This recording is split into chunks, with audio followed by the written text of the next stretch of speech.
Hello, good evening everyone. Many of you know me, some of you maybe don't. My name is Jutta Brandemüller, I'm the program curator here at the Goethe-Institut. Thank you for joining us. We would like to acknowledge that the Anishinaabe Nation, the Mississaugas of the New Credit River, the Haudenosaunee and the Huron-Wendat, as well as the Métis, are the traditional keepers of this land. And that, of course, is all the more important to recognize tonight as the physical space that is Toronto, as well as Indigenous films and creativity within the city are our topic. I think some of you, maybe half of you, were you at the walk? Yesterday James was, you were at the walk, were you at the walk? Okay, then we know how much we can take as a given. Before we start and I introduce my friends here to the left and right, let's watch that trailer. Yes.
Mostly is that it takes the collective to run a wall as a screen, and some of you, at least, not all of you, but some of you we have here today. Sabine, Silvia, Sven, and Peter.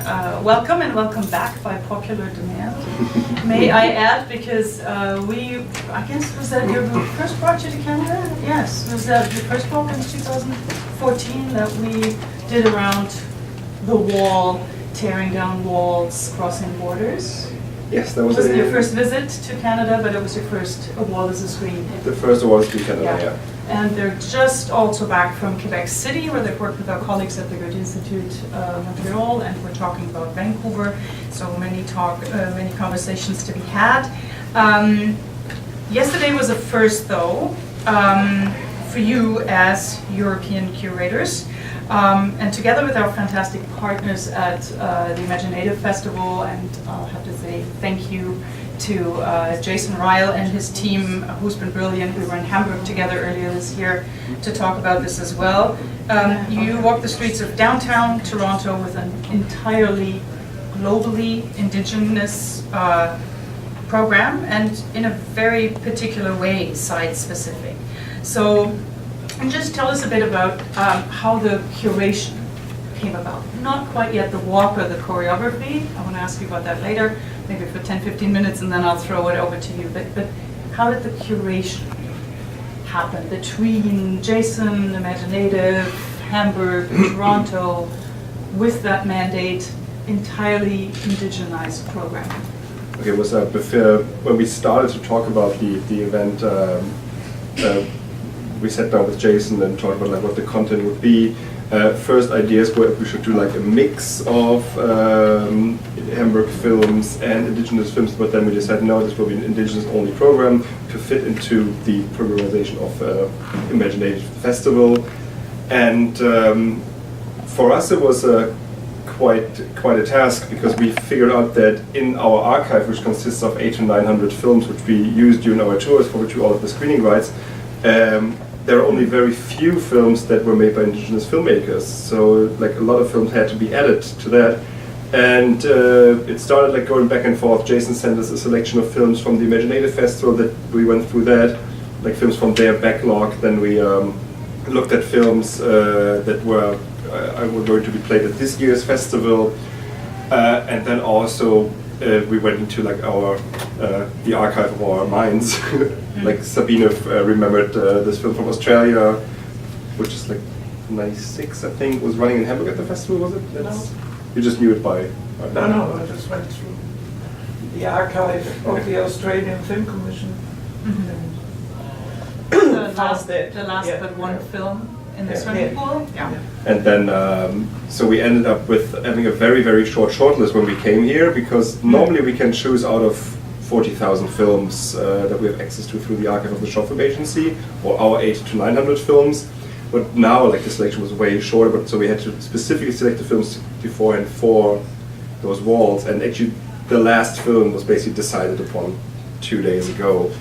At VTape, that was VTape. the one you got at VTape, which Yeah. is also interesting that you are you're always in those places for about a week.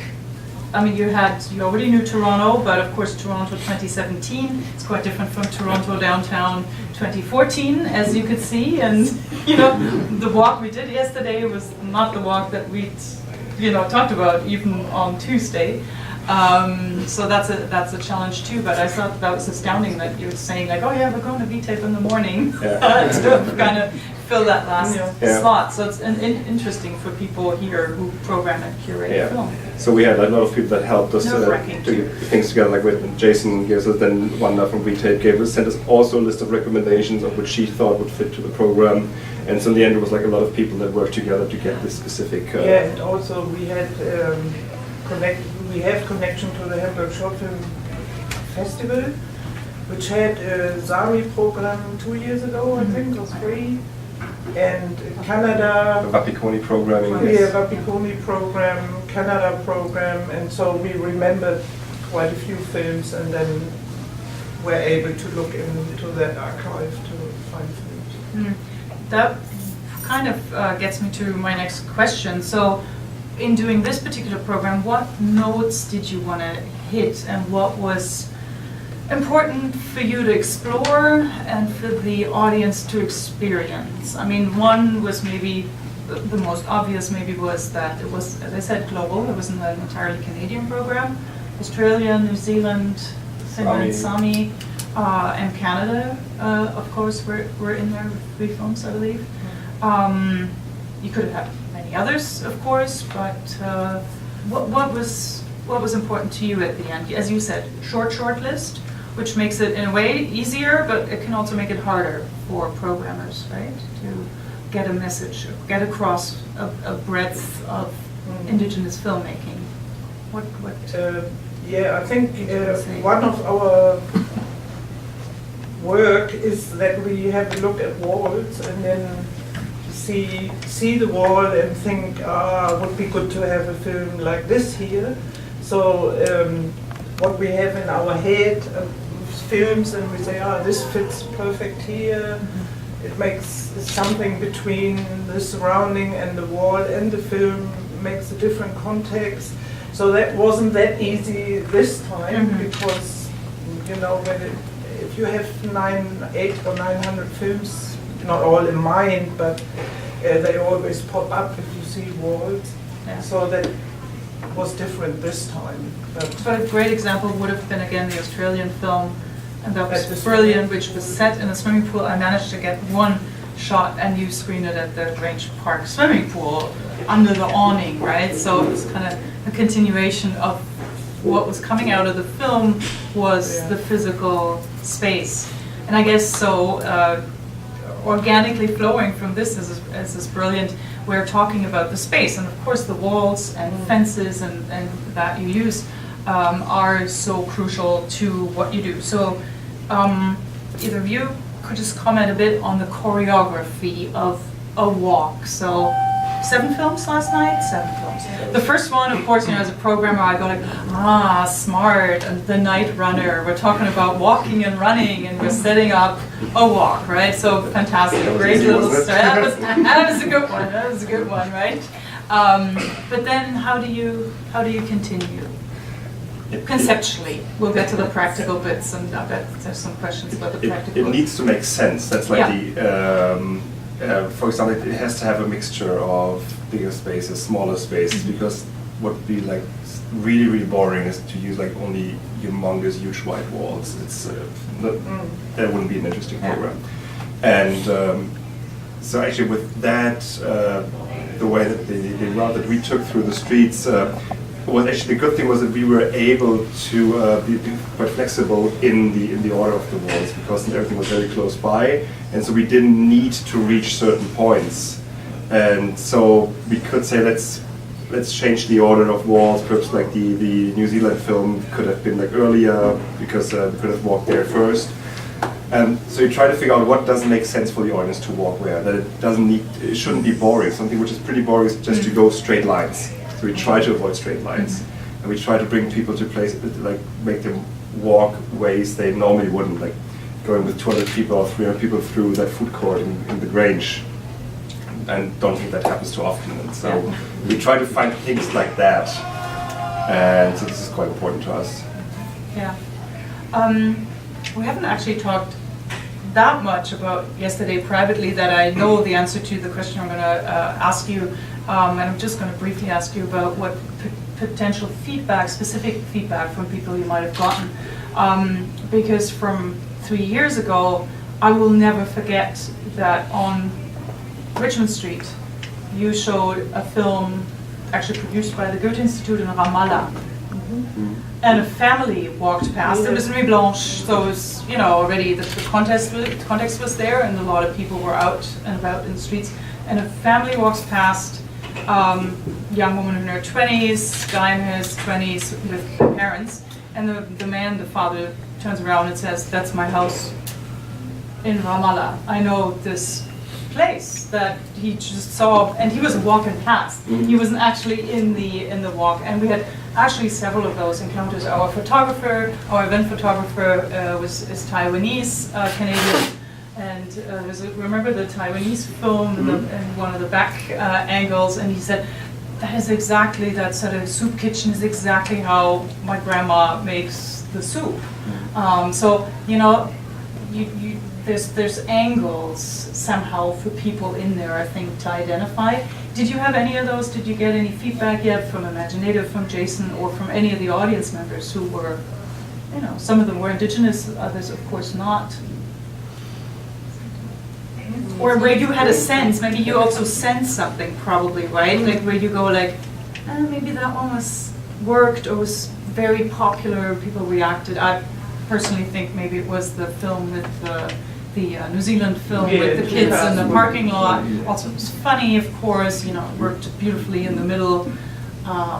Did you get a sense of that? Like how do you debrief? It was interesting. We had, I think during the second film, the Sami film, basically all the directors from the opening film of ImagineNATIVE of the festival, the Waru film from New Zealand, they were all standing behind us. And actually they were laughing through most of the film. Yeah. And they reacted like quite contrary to what we think that film would actually bring out of people. And because when we talked about that film, so all of you have seen it, I guess, or most of you, we tried to figure out what the film is actually about, what's the message of the film. And we actually came up to the point it's about a suicide.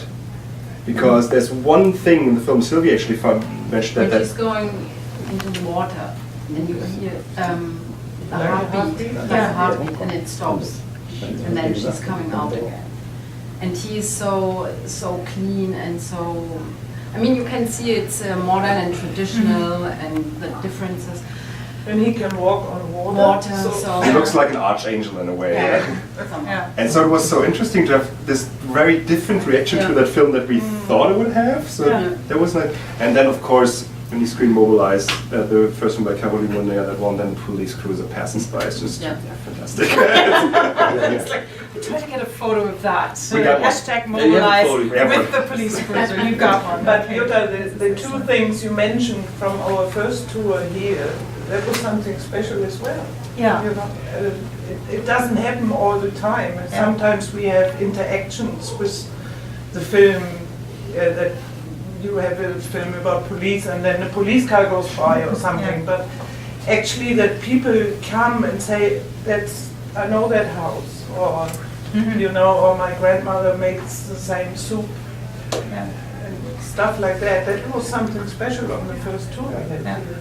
Because I mean, it is by definition a bit what you do. The type of programming is, in a way, participatory to a certain degree. I mean, maybe on a subliminal level. You know, I'm not jumping into the screen. We're not acting, but people do get quite engaged and also feel maybe freer, also because you're outside, to show reaction or to turn around. Like we talked briefly, it's like, oh. Interesting. You don't do that in a cinema space, but that's the other. What is the difference for you? Because, as you mentioned, you also run the Hamburg Short Film Festival that I had the privilege to see for the first time this year. How is that different? Although you do use different spaces, but you're also in straight up cinema program, art house cinema spaces. It's of course like one of the most important thing for a wall screen is the connection between film and the side where it's screened. So these connections are sometimes very obvious, or sometimes even simple. Like we always give that classic example. I show a film about a bank robbery by Ruben Östlund, who's just running with a square. Just show that film on a bank. That's easy. But it's more interesting for us to get like subliminal things into the whole thing, or things that are not on that first obvious level. For example, with Mobilized by Caroline Monet yesterday, when you screen that film about like the way towards modernization with indigenous people and all that, and you screen it in this, that bluish looking skyscraper, and actually on the bottom we had these set of trees that were in the screen a tiny bit. So you have this connection between the trees, then the film, then the modern building. And actually we are aiming at figuring out sometimes people noticed that, sometimes they don't, and sometimes they notice things that we haven't noticed. Yeah. And for example, in that one I noticed, I looked up and, I don't know, 10 floors up, a clearly at least non-white Canadian family came out on their balconies to check out what the heck was going on their building. And I thought that was really interesting that they looked down and tried to figure out what was going on, and realizing or not realizing, we don't know that it was an indigenous Canadian film by a Quebecois filmmaker at that point. Or for example, I don't know if anybody of you noticed that at the Sami film, that there was this colorful mural above the screen. Yeah. And so basically there was like a very, very nice setting for that film, and I think once again you came up with that one. Yeah, it was. She was wearing red, and he was more blue. The house was blue, and it was like a river. This painting, and you have this red and blue, and you have this wooden thing. So it's like the houses. So so the whole color scheme of the film was basically within that wall, and those are things. It's not that we want everybody to see that, or that everyone needs to see that, but if they do, that's the aim of the whole thing. That you think that is okay. But we have to say, we choose this wall by accident, because we have a different wall in mind, and we had a rehearsal on Tuesday. Tuesday. Yes, and there was a bridge, and we thought, oh, that's maybe a really good place, and we figured out that the wall doesn't work, because it was too dark and it was wooden. It doesn't look really good. And then we discussed what we do maybe on this other wall, and we have a long discussion, and this discussion was long enough that the security guy showed up. So we have your rehearsal. In our rehearsal. Normally we are really quick and we move. This was okay. We have to switch because there's no way to have the permit for this building. Yeah. So and then we think about what we do, and then we walk around again and again and again, and then this is a perfect wall, much better than before. So it was a good idea from the security guy to show up. We had that in the last walk with the one incident. And that, of course, is an important point that you're making there, Peter, because at the end of the day, a discernible element of what you do is practicalities and permits, and also just what's possible, and also the craziness of this city. As I said, we met on Tuesday morning, and I mean the fencing on Queen Street has changed from Tuesday to Thursday. where you have to, that should also probably be said, you do have plans B, C, mostly, We need right? to have them. Exactly, because, you know, Sometimes We are they're not- spontaneous. Sometimes they're not plans. We have to be. and certain strategies also to deal with security, et cetera, that we won't reveal. But before I hand it over to the audience, I have one burning question that kind of comes back to a point we've raised before about how, what I love about a wall as a screen is that it is a very simple concept on the surface. If you look at it, okay, I mean the name says it all. A wall is a screen, you're showing short films, however programmatically or not. I mean, you could also just pull out of your archive, but there are a lot of nuances. It is quite intricate. You have a chance to, through the films, make commentaries and have subliminal messages. Now, when I was in Hamburg, I was there for a wall is a screen event where you projected and ended up on the old factory. That was the base of, let's show it, the base, home base of the Hamburg Short Film Festival that you run.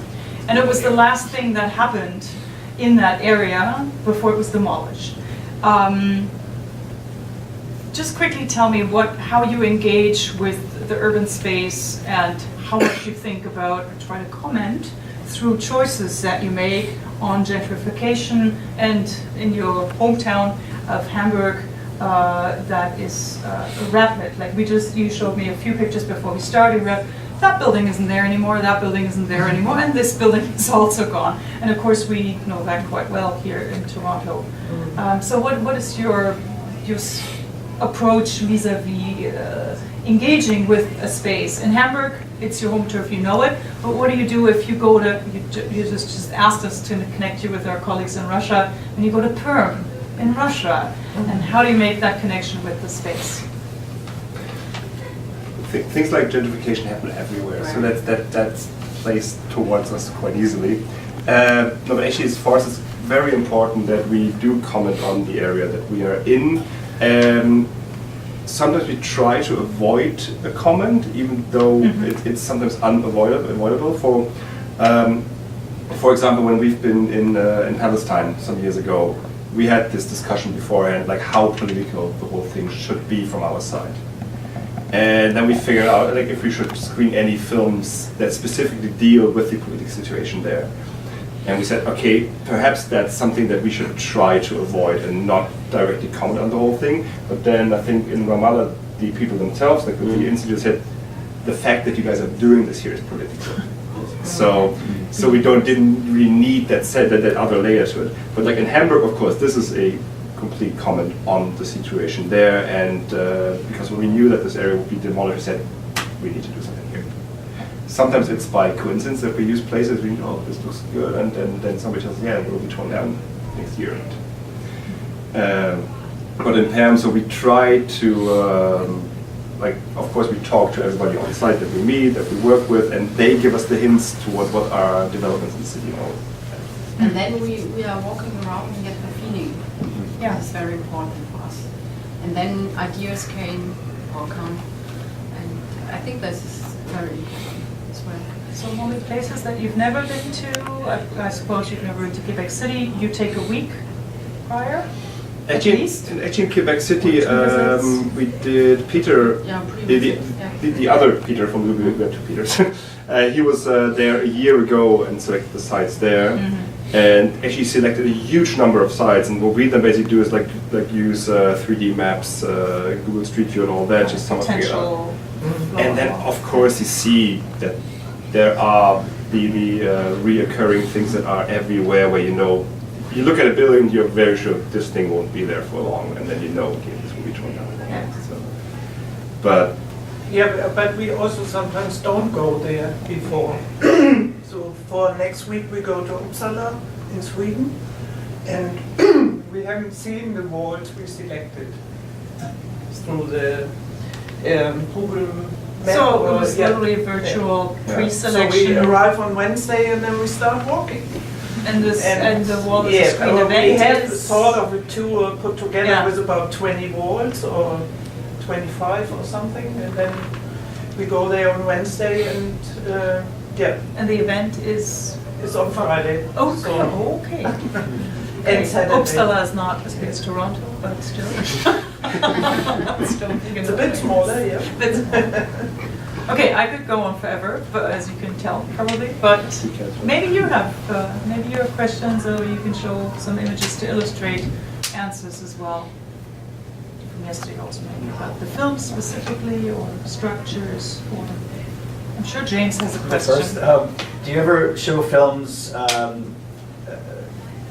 specific to the city that you're in? Do you try to do something like that? I know one of the really early film history is that they used to just bring their cameras and film these cityscapes, and then they would show them to people like the next day. You know, this is like 100 years ago or something. Do you do anything like that? Do you show films about Toronto in Toronto, or? If we find them, we certainly will. Hoyerswerda, that was fantastic. It was the birthday, 60 years of Hoyerswerda, a small town in Germany. And we got really old material, and the people even were there. So when it's a special city in Germany, it was not what you say. It was 3,000 people living there, and they built it up for 60,000. So The new city. the new city. And now they demolish it, and there are only parts now. I think there are only 10,000 living there.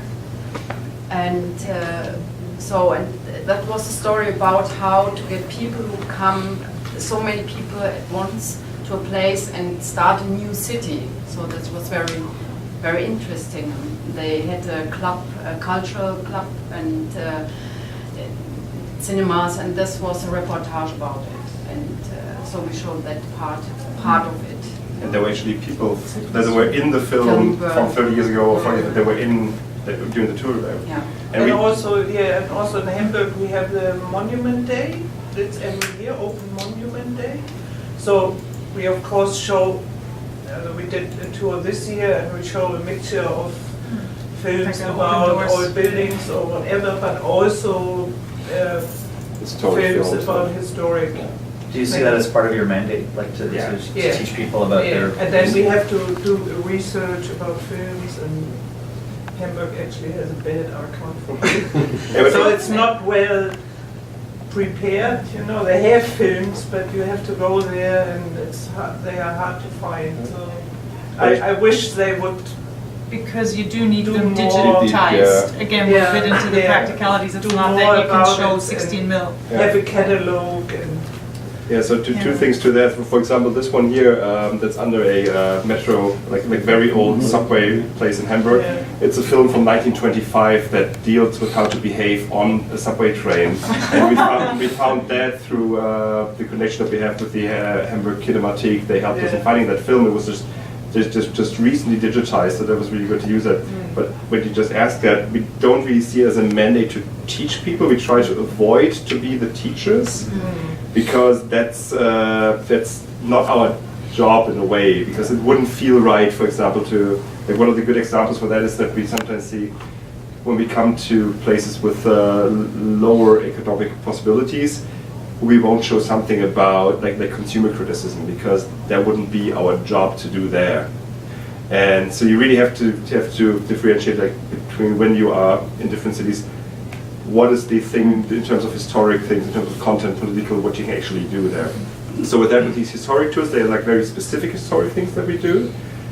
We did an event in Neumünster, which is a very small town north of Hamburg in Germany, where by accident we stumbled across a film that some people did 20, 30 years ago, which was a fake documentary by a fake American tourist about that city. And it was just completely hilarious. And the one hand was, when you watch it, it was not really a good film. But when we screened it there, the people just loved it because it just worked so well. Yeah, quality and context for you is quite different, right? It's something that you would show in a short film program in an art house cinema maybe, but that for very specific reasons will work in the urban space and the socioeconomic environment, which is interesting that you mentioned that, and with that particular audience maybe that night. Like last night was a specific audience, and we knew that it would be a lot of sort of imaginative audience members. But I think we also, that one of my goals is to entertain people as well. You know, to As the last a film good last night, to bring them short films and yeah, so they enjoy it. And also what works really good is that people meet each other, and you know, they don't know each other, but then they talk about the films or they laugh together, and you know, there's a very good story about Müggelmannsberg. You remember, it's one part of Hamburg where they built in the 60s all these high-rise buildings with all flats in it, and people live there in a big area together. And we did a tour there, and afterwards we had a sort of gathering with some drinks, and there was this, and when we came the third time, I think, there was this Russian guy. He moved there and he said, "I'm so thankful for you, because I went to your first screening and I met all these people, and now I'm connected to the community." It was really, brought tears in my eyes, because, you know, he was really, he thought, "I thank you so much for that." Because before he just lived there, never met anybody, and yeah. So, Yeah, it's interesting you achieve that as from an outsider yeah. intervention Yeah. sort of perspective. And you always have to see like in which also differentiate which area of town or in what types of Yeah. town you are, Yeah. like what you really want to do. Like for example, the founding idea of a wall is a screen, and there is one of the founders here. I can say Yes. was when you, 15 years ago, when you went into the downtown area of Hamburg, like the shopping district. There was at night there was nothing going on there. It was an empty street that was not used by anybody who lives in that city, and so there was no cultural things going on and all that. So people could just use their city for shopping during the day and for the offices.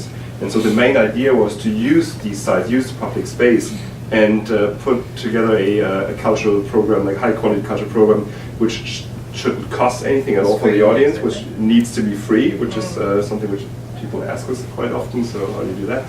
And it shouldn't be there shouldn't be like huge sponsor things going on. Of course, we had sponsor things yesterday, but that was like one of the things that we didn't want to have that in the beginning. And it should be like a non-commercial cultural program that was running there. And so, of course, consumer criticism was one of the founding parts of A Wall is a Screen. And then, for example, there is a film I personally don't like, where you basically see tons of logos of huge companies, and then somebody's like a punk song that's played towards it. It's called "Give Me Yeah. Something I Don't Need," Yeah. or something like that. And that film makes sense to be played in Hamburg on a Burger King. But if you go to Kosovo and screen the film there, people would be like, "Yeah, but that's what we want. We were not able to get anything of that. And now we're actually aiming and being able to get all that stuff that we don't need." And so that's where you actually need to differentiate between what you show there or not. And also Kosovo was a good example. We screened a film about homeless people in Hamburg, in Kosovo. Because of course you have this image with young people in Kosovo saying, "Oh, Germany, that's the land where everybody has economic success and all that." They're saying, "No, that's also how it is in Germany." And there was a gay man in that film, and talking about him being as a homosexual on the street and being harassed and all that. And then yet one of the young people asked, "So why do you show these people here?" And that's where you actually come to this thing where you say, "Wow, this is interesting." Then you come to this sort of teaching point which you don't really want, because for us it's completely lawless to screen that, and then you end up in Kosovo and you start a discussion. Well, And so that's it's a dialogue and yeah, it's a dialogue that you start. This is really interesting, because things that are completely normal to us, that we are absolutely used to, and we don't even talk about then in a criticizing level. That was interesting to have that conversation in Kosovo with somebody who's 15 years old. So. Any other questions? Yeah. I have a question too, actually, or commentary. So, I was fascinated yesterday evening about the possibility that everyone, on one hand, is able to communicate with his or her neighbor about the actual wall where you do the screening, and interpret it for yourself or talking about it. For example, when you showed the film about the indigenously owned train company, you projected it through 2 electrical cables. And I guess that was intended, but I'm not sure. But I saw it this way, so the whole time I thought about the tracks. which exactly the cable were symbolizing for me. But then also at the facade of this apartment building, where people finally arrived when they left the train or when they entered the train. So I thought that was really fascinating, and I guess it was intentional. No, it doesn't really matter, but it's so interesting that you can see it this way. Actually, we had an even better idea actually. Yes. So this is like reacting spontaneously. That was plan B. That was plan B, okay. Plan A would have been Plan A to was be brilliant. inside of the TCC turnaround Okay. and project something there. And the train. And the train okay, And right, with yeah, the okay. streetcar. So that was very subtle, I thought, because Yeah. of the two like cables. And the other general question I have: how did all of you get together, and how did everything start? Peter. It starts 2003. Yeah. We are 3 members, and we work at the Short Film Festival. And the 3 of us we are technical stuff from the festival, and we thought about not doing just something outside the cinema. Huh? I just scrolled to 2003. That's nothing. No pictures. But there are some pictures so that was 2003, the timeline right there. Okay, the timeline is just one thing. It was an idea. We want to do something during the festival, not just doing technical stuff. And it starts just as a one-time event, and we go in the downtown area from Hamburg, what Sven talking about, and 300 people showing up. We do it 3 times. And after that we are really exhausted, and we think it's all. And the next year the festival director asked us, you have to do it again. And we do it again, and then it's going more and more and more and more. But it starts as a one-time event. Then you had a call. We got a call. Yes. I got a call. Did you get a call?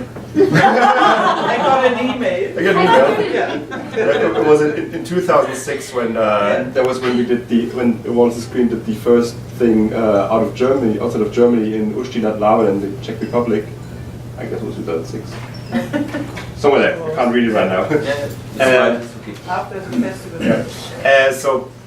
And then Peter, Kerstin, and Antje were the founders of the whole thing. And said, we can't really afford that much time off our regular jobs, and so 4 people were asked. 5 people were asked, and 4 stuck with the group then. Yeah. So it was Sabine, me, Sarah, and Tom joined the group then, and then so we had this very diverse group because we all have quite a lot, like the age difference is quite big within the group, which is really, really nice. So sometimes we have groups of 3 together where people in hotels will think, so that's your son. So and also all our backgrounds are very different. And that was actually, I think it was very much intended by Kerstin to have lots of people from different backgrounds within the group. Yeah, and then 3 left, Tom left, and the 2 other founders, and then we found the young Peter. And then Sylvia joined in. When? Sylvia was basically a fan beforehand. Yeah, I wasn't was it? a huge fan, and then I was talking to Peter, and sequestered. he said, maybe you should have somebody new in the group, because Sven got his first kid and said, I have time. I would love to do it. So.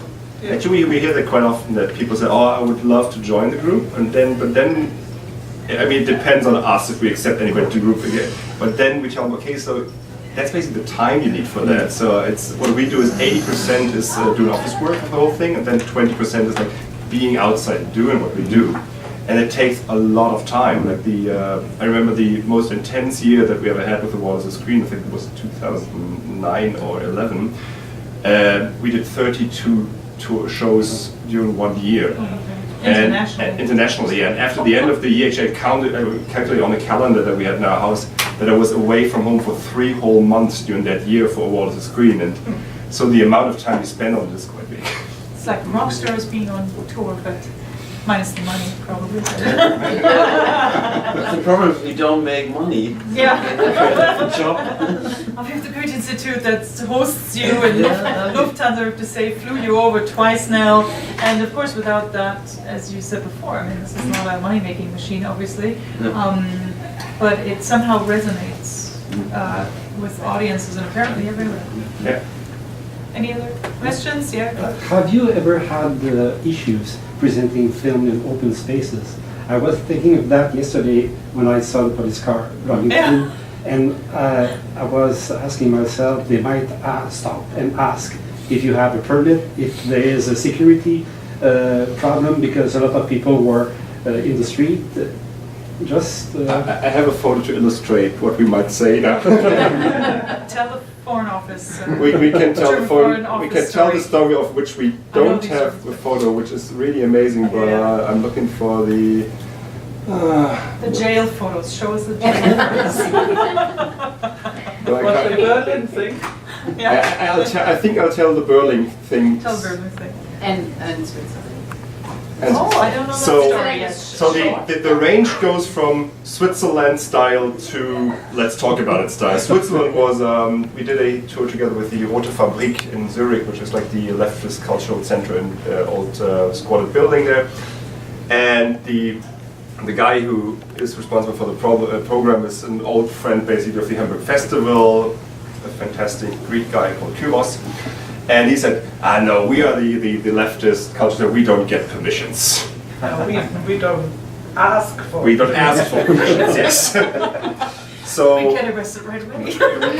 problem one was on that evening, it was the worst weather we could ever experience. Like, it was a fantastic day, 42 degrees the whole day through, and then an hour before the show should start, the biggest thunderstorm we've ever experienced.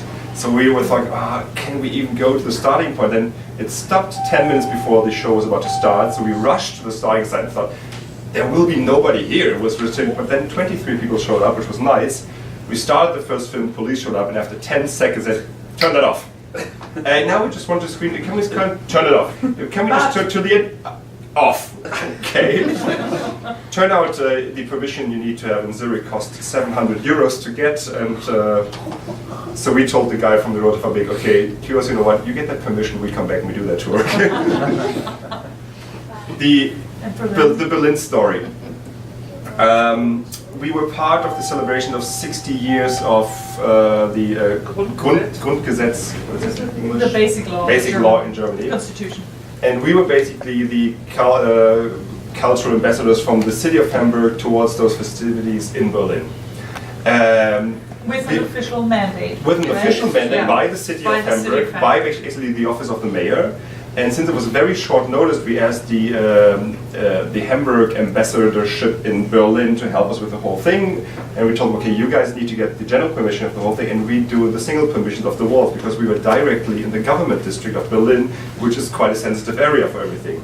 So we actually got permission starting from the Czech Republic embassy, the Opera House, the power supplier Vattenfall, we had all that. No, we don't have one. But we had those. Not all, but most. Second film was screened across the street from a coveted house of the German Secret Service. What we didn't know. Won't be the Secret Service. It's so perverse that. So we screened that film, and during this, it was a film about the squalid buildings in Hamburg, the Hafenstraße, where the police doesn't look too well in those films. Because every single film was about one common law in Germany, like freedom of speech and all that. Third film was at the Czech embassy, no problem with that, we had a very nice permission for that. Then we went to the German Ministry of Labor, a place for which we didn't have a permit. And we screened a film which was a fake documentary about everybody has the possibility to work any job they want to, which turns into a splatter zombie movie. It's hilarious, that thing. We screened that film, 350 people were there sitting peacefully on the street, and then suddenly police showed up. But not just one police cruiser, we're speaking about 100 police people in riot gear, the camera van, riot van, the whole works showed up. It was my job on that evening to talk. So a friend of mine was in the audience. Actually, my primary job was to carry one of the speakers. So I asked a friend of mine who was in the audience, okay, can you carry that? I think I have to do something here. And then we started talking with them, and it turned out that the Hamburg ambassador people, they didn't get a permit for the whole thing. So the police didn't know that we were doing this thing. They're in the government district. So we talked and talked and talked while splatter things were happening behind me, and so my whole level of this is totally serious what we do here was just very hard to maintain. I said, yeah, this is officially what the city of Hamburg is about, common law, hats fall off there. And so after a while, because they didn't know how to deal with the whole thing, like having this amount of people sitting on the street peacefully watching a film. So after a while I said, okay guys, you know what? What you do now, you can proceed with the whole thing, but you won't be allowed to be on the street surface, only on the walkways, and you won't be allowed to cross any red lights. And if you've ever been to the government district of Berlin in the middle of the night, it's deserted, there's nothing there. So there's nothing more German than to stand in front of a red light in the government district. So we could proceed, and then actually one of the strongest awards, the screen moments that some of us ever experienced happened. You were there, and Peter was there, and it was amazing. We were at the building of where back in the days it was called the Behörde. It's the department of the state of Germany that deals with the Stasi files from the GDR Secret Service. And in that house, actually, all these files were sort of put together again because most of them were torn apart. And the film that we screened was a 10-minute black and white documentary without sound about the puzzling together of those files. And in front of the building there was a construction site. So there's a very, very confined space that we stood in, like small walkways leading towards a small square, not bigger than this room, I'd say. And we screened that film with 350 people crammed together, and we had left and right, we had police in riot gear watching us doing that, and this was so strong. This was these things, you can't plan them. And this was so amazing. And the problem was in that evening, since there was so many people, so narrow, we weren't able to communicate with each other. So this happens at a wall screen quite often if there's a lot of people, like we all know what job to do, but we can't really communicate because it's so full of people. And I think you guys didn't know what I was talking with the police. I just told, okay, proceed. And nobody knew actually, so what's the deal with the whole thing? And then after that Behörde film, we stood at a red light. And there was this guy, police guy in riot gear. I've never felt more useless in my whole life. And the whole thing ended with, actually like the next film after that was a spoof of Baader-Meinhof complex, like the German terrorist group, about people shooting policemen. So that's interesting. So the whole thing ended quite successfully, nice. And then the head of that police team that was there came to me and asked, so actually we need to file a what's Anzeige, complaint? Report, a citation. Yeah. We need to file a report for illegal usage of public space, and so we need to file it to the organizer of that whole thing. And I said, yeah, I guess you can send it to the mayor of Hamburg. I guess it's Rathausplatz, Town Hall Square 1. And I don't know the postal code, you have to spend it. And 2 days later, that guy called me and said, yeah, actually, we skipped that part. And so these are the things that can happen, which are amazing, even though they can be very stressful during the tours. Well, it's a long story, but it's a probably good one. don't want that to happen in Russia or other places. Yeah, we have a story in Moldavia. Moldova. Moldavia was, we need to have the permit, and we went to the police station, and there was 2 Russian policemen sitting on the table, like this, and our translator was talking, and then suddenly, and talking. Yeah. And after a while, the translator asked us, how many? And, how many police we want? 2. And then with uniform or in civil? And what we choose, I don't remember. Civil or uniform, I don't remember. And but the whole time we thought they call it off. Yes. They don't give us permission. But it's quite easy because we have these 2 police guys in uniform maybe, and that's all. Totally easy. They But just needs. wanted order. Yes. Yeah. Or here's a photo of a run-in with the police that we had in India, in Chennai. you have basically the whole staff of the Goethe-Institut Chennai being in a discussion with Yelling at them. Yelling at them. In India, yeah, As in, get in there. this is the permit. Actually, we had a permission there, and But no budget. they wanted to have a bribe. That was basically the point of the whole thing. And so, on the next day, the director of the Goethe-Institut gave us a call that we won't be allowed to do the second tour there tonight because the police called it off because they didn't get a bribe. And said, no, the Goethe-Institut doesn't bribe anybody, so here we are. Glad to hear that, yes. Yeah, so we ended up to do something which was not on the beach, which was actually lucky for us because it just started raining heavily on that evening.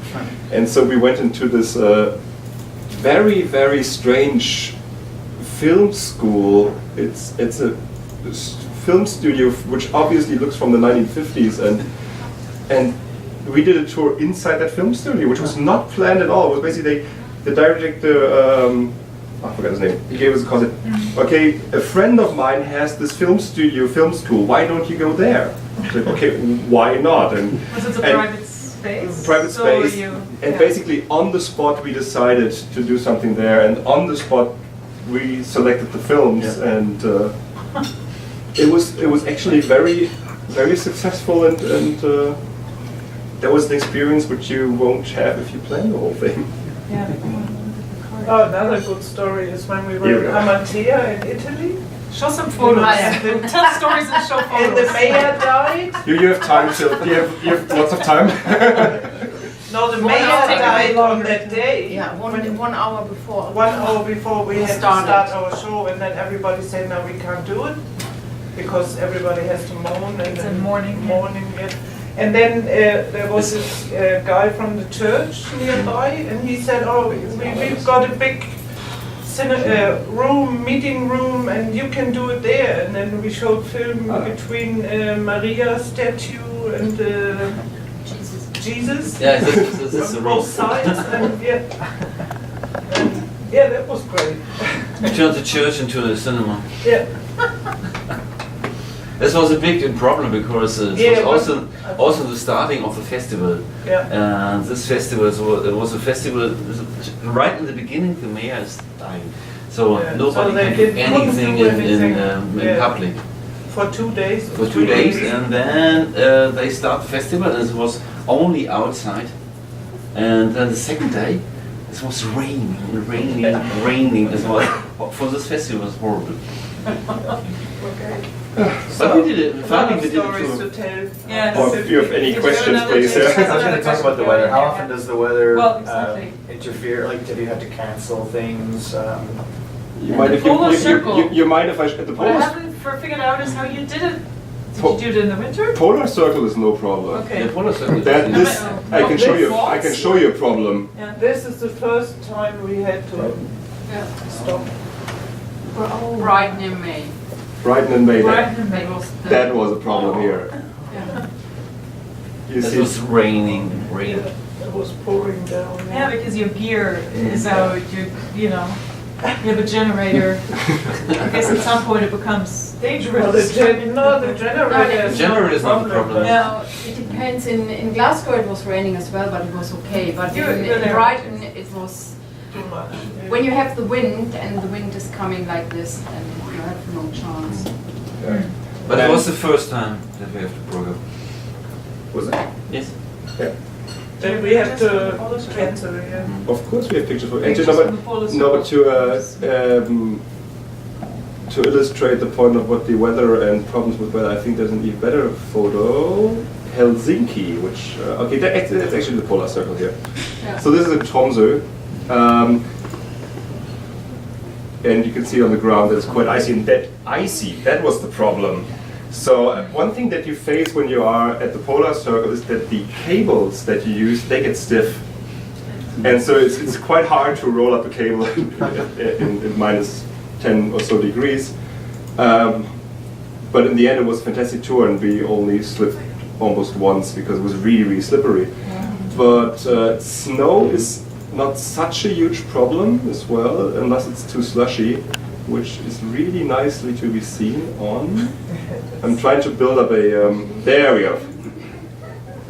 This is in Helsinki, and this is actually a projection on snow.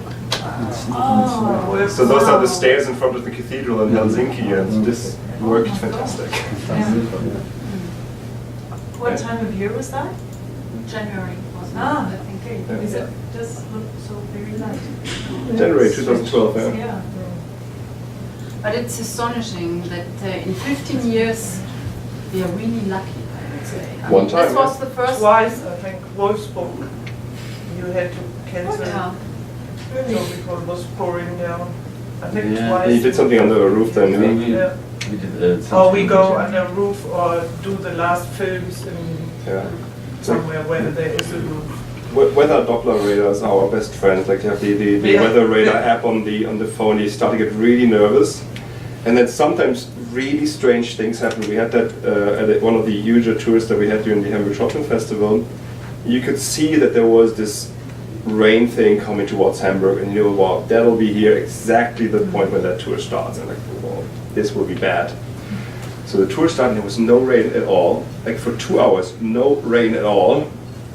Half an hour later, no rain at all. Then we looked at the playback of the weather radar thing, and this rain actually stopped for 3 hours to move, and then it came to Hamburg. So there was like some people out there that helped us. I'm surprised to see relatively small projectors. I thought you would see big company Yeah, we projectors. just talked about that. And yesterday, were you there? No. It was quite amazing. I was kind of like, ha ha ha, they'll try to do it on underneath the Will Alsop building at Oakhead, and then you did it. And 3 years ago with the projector we used, I think we could not quite have pulled that off to have a crisp projection and they have there. So if you just want to comment on the equipment. We use this 5000 Ansinnen projector since 2 years now. We start with 2500 and then we more and more. We upgrade. Which But is not the biggest, but it still has to be mobile. Yeah. That's Yes, the thing, this we're is still schlepping it this around. 5000 Ansinnen is the smallest we can get with this power. It weighs like 8 kilos or something. Yeah, 8 to something, 10, yeah. So basically everything that we have in terms of equipment is very light and powerful. If we just told Jutta that story earlier, for example, the sound system that we use needs to be really powerful to address in Hamburg up to 1,200 people. And we started with like very small, actually they started with a boombox back then. So, and then I remember when we went to, it was India the first time, these small JBL speakers, we basically blew the speakers. And then we ended up in spending really some money, and now we're very happy. And you can use the equipment with lots and lots of people. It's the quality is really good, and what we always try to, I mean, you can look at that. It all looks very DIY what we do in a way. So we don't have like any set up rack and all that.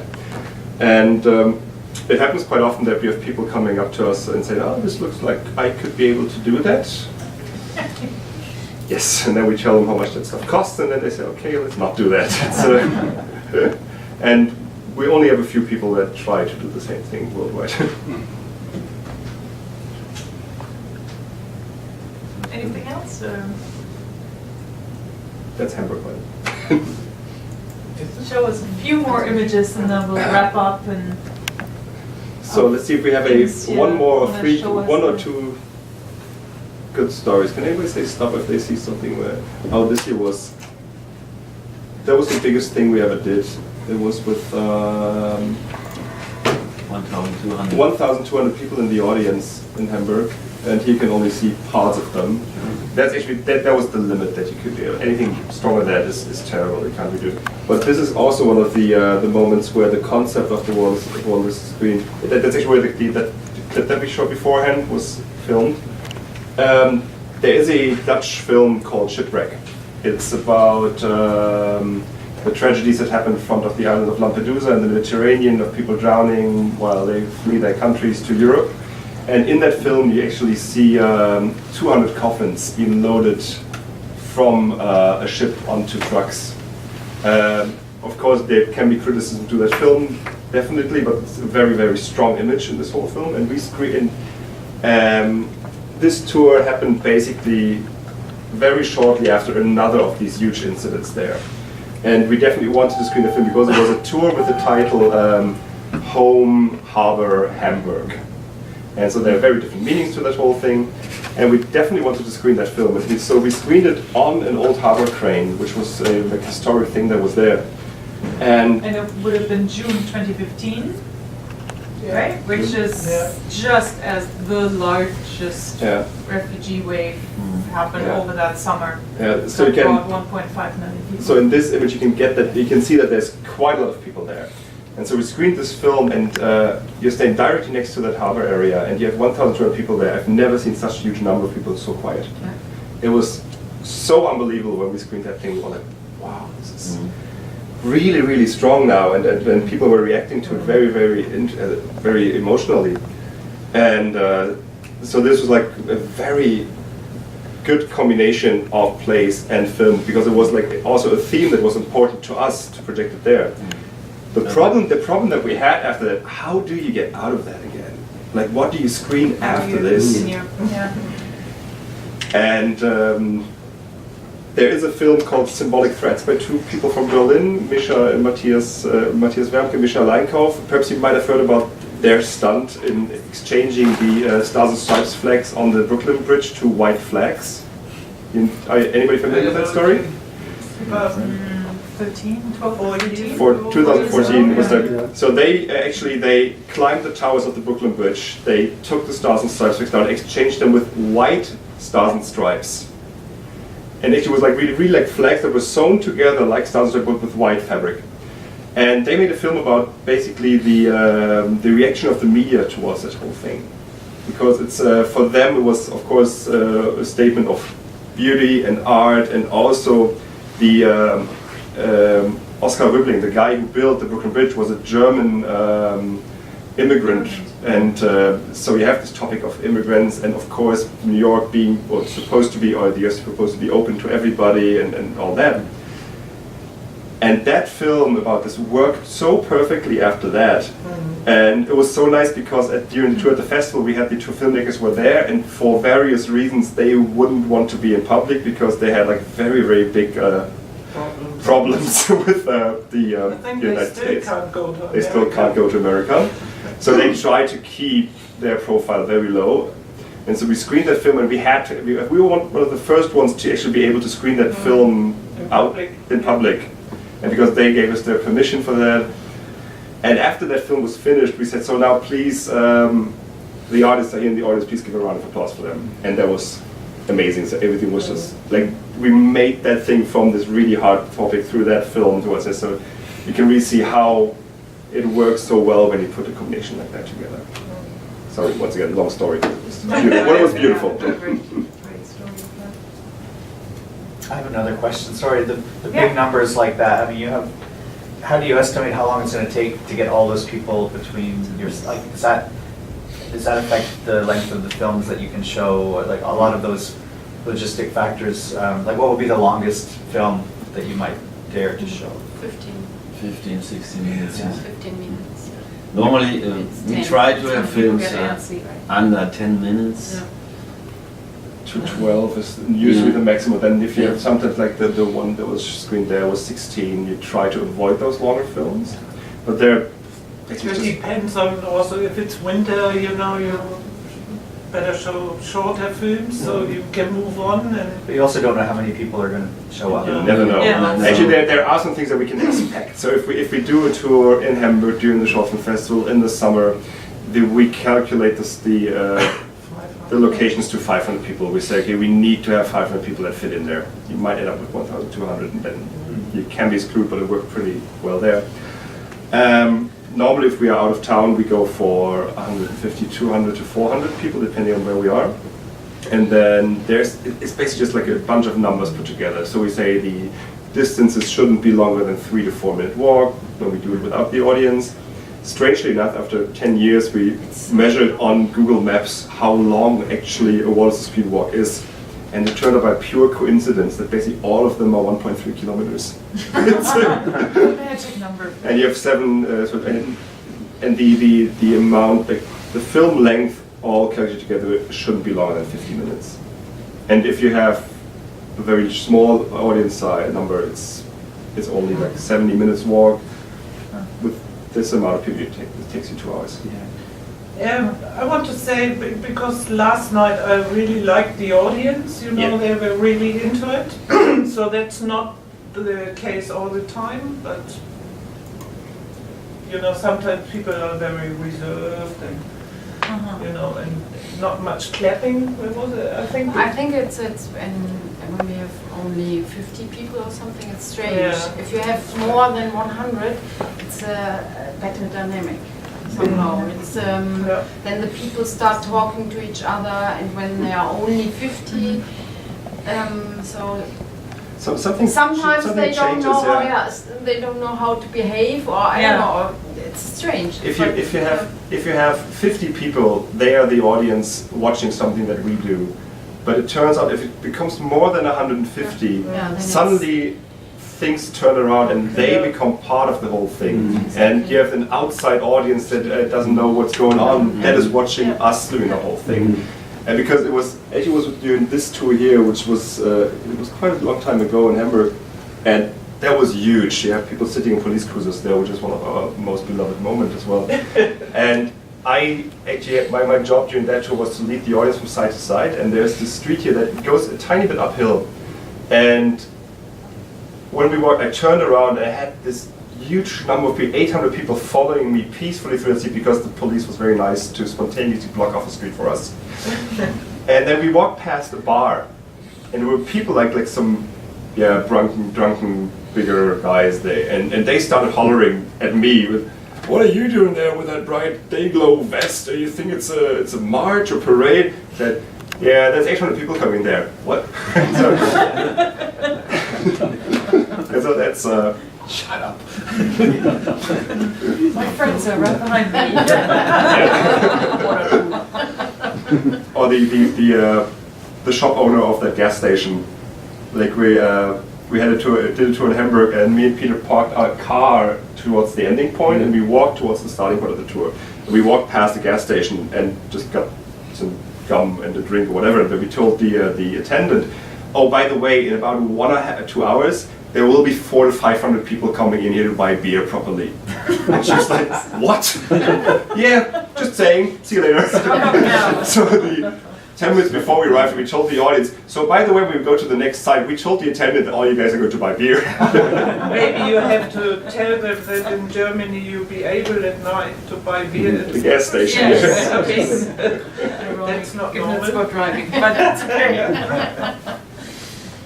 Thank you so much, guys. What just occurred to me, because we're sitting here chatting, and of course I know you, but it's not just you. It's like this whole concept is about storytelling. It's not so much, I feel, that you make up the stories afterwards, or you're telling us the stories, but the stories are coming out of a wall as a screen.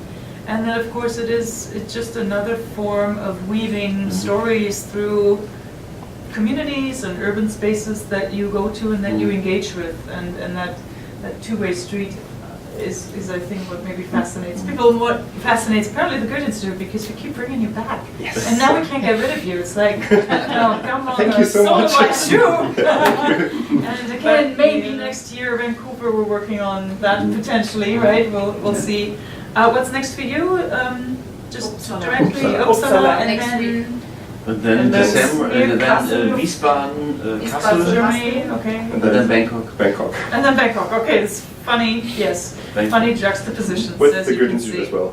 They are part of the whole thing. Well, there you go, Yeah. of course. And I also want to say again, because people make short films, because that's our main thing. You know, we need films to do that, and you know, and the filmmakers, it's great that many really good films come out, and also the program yesterday for us, because it was a challenge to find them, and I think we found some really great films. And just also one more thing, that the filmmakers trust us with their films, because suddenly their films are out of this safe environment cinema. And if you have an artist with quite some reputation like Caroline Monet, who's internationally acclaimed by now, and she knows us, and when we asked her, "We would love to project your film," and then she said, "Of course you can do that." And perhaps you might not have noticed, but there were some slight sound issues during that screening. And oh, damn, Caroline is here, and she's going, what is she going to say? And she was like, don't worry, I loved it so much how you rejected my film. And these are the things, because we are nervous if the filmmakers are there. There's this one German guy, Matthias Müller, very, very high reputation, and he's like the guy of found footage thing and ever. And I think we are like one of the only ones that are allowed to screen his films anywhere else. And we screened one of his films in Grimstadt. And people were like, oh, Matthias Müller, you have to be so careful. And there was basically a drainage pipe going right through the screen. And he was there. Wow, that was cool what you guys did. Yes. Sorry, another Leap of story. faith. Yeah, you know, it is a leap of faith, and it's true. It has to do with trust as well. Yep. Thank you so much. See you soon.